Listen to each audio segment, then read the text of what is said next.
Okay, so this is the National 5 Practice Prelim, and what I'm going to do is I'm going to just work through it. Okay, so first question. It's saying the volume of gas collected in 2 minutes was 5 centimetres cubed. What was the average rate of reaction over this time? Okay, so for our average rate of reaction, we should know our formula is change in quantity over change in time. And then you're taking the 5 centimetres cubed, which is your quantity, dividing that by your time, which is 2. 5 divided by 2 is 2.5. Your answer will then be C. Question 2. Which line in the table shows properly the properties of an ionic substance? We know that ionic substances have a high melting and boiling point and only conduct electricity whilst in liquid form because the ions are free to move. So first of all, looking through them all, here's where it's going to indicate whether it conducts as a liquid or a solid. Your answer is going to be C here. You can also see that it's got a high melting and boiling point. Which of the following elements forms an ion with a single positive charge and an electron arrangement of 2,8? Well, if you go to page 6 in your data booklet, you see it there, and we look for 2,8, which is neon, and we're looking for something with a single negative charge.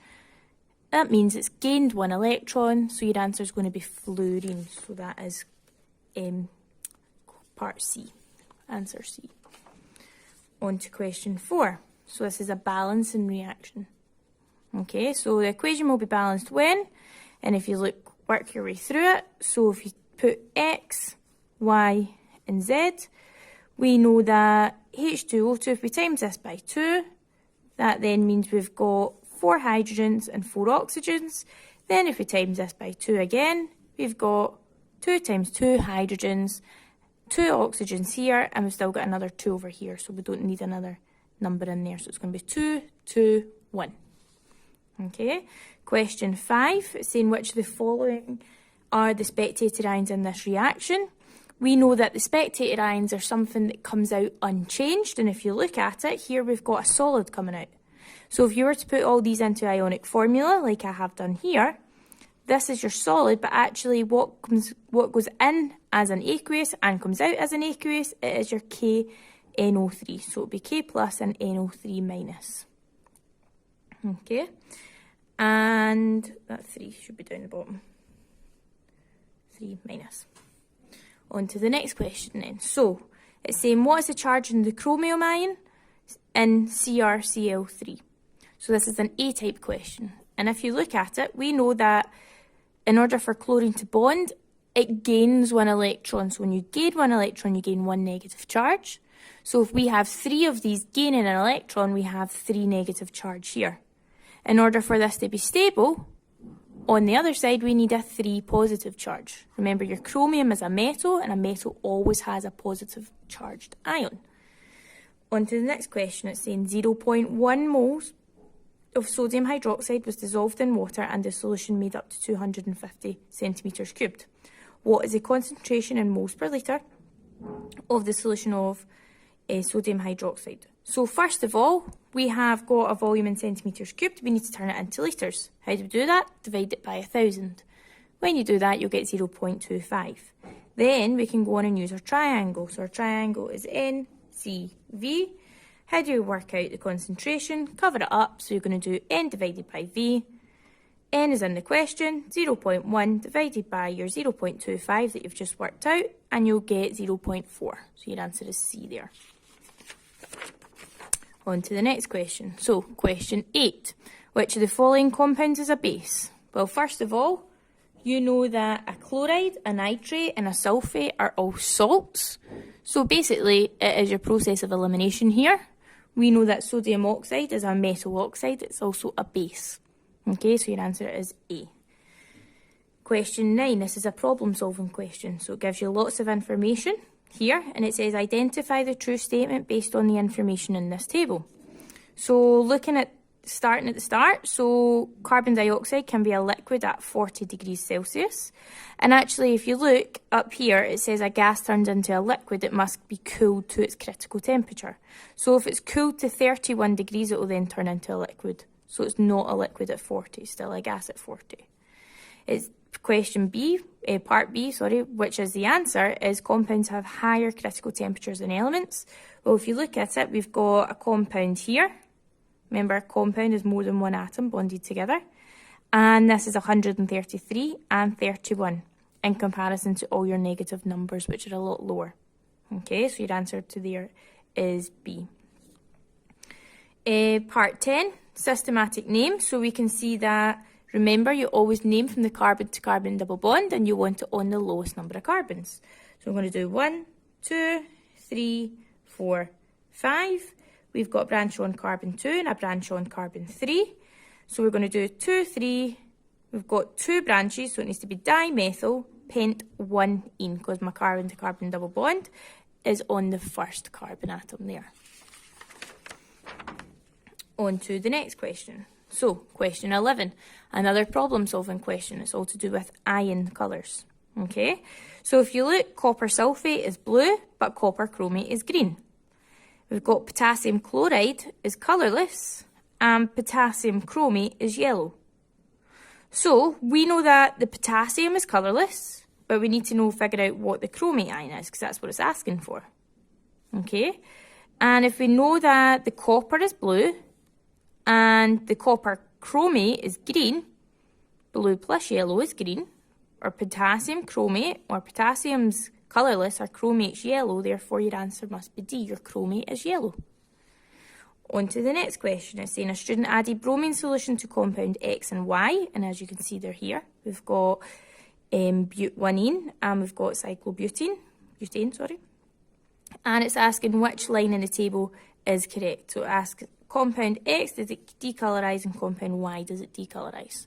So we know that the test for unsaturation is using bromine solution, and if it has a carbon to carbon double bond, it will decolorise.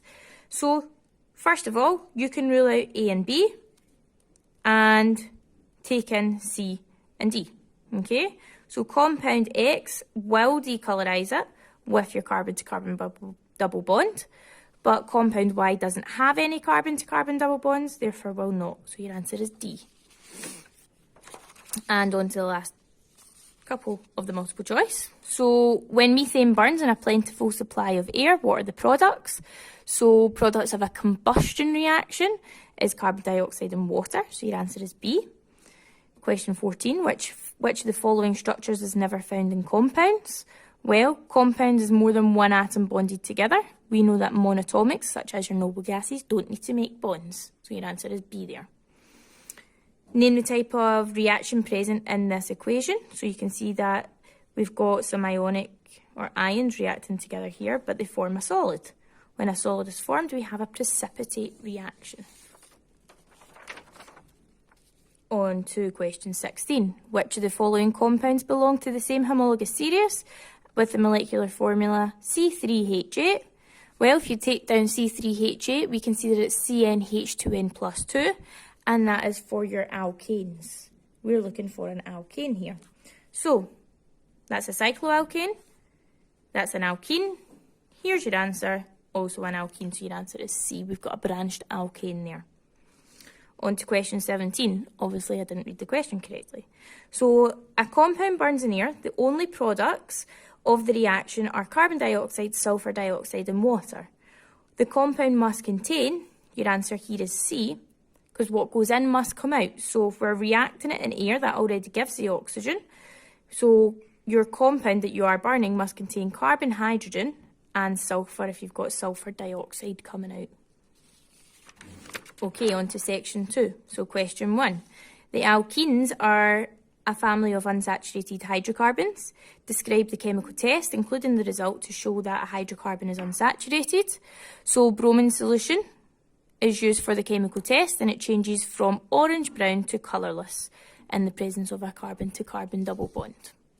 Okay, on to the next question here. So it's a bit muddled up. So it's all kind of all over the place. So calculate the mass in grams of ethene here required to make 410 grams of cyclohexane over here. So you're kind of working backwards on yourself here. So first of all, we need to know how many moles this is in order to make it. And so how do we work out number of moles? Number of moles is equal to mass divided by gram formula mass. So my mass is 410, sorry. My gram formula mass is 82. When you do that into the calculator, you get 5 moles. So here we have a 1-to-1 reaction, and how do we know that? Because we have no big numbers in front of the formula. So it's a 1-to-1 reaction, so when 5 moles reacts here, I get 5 moles here.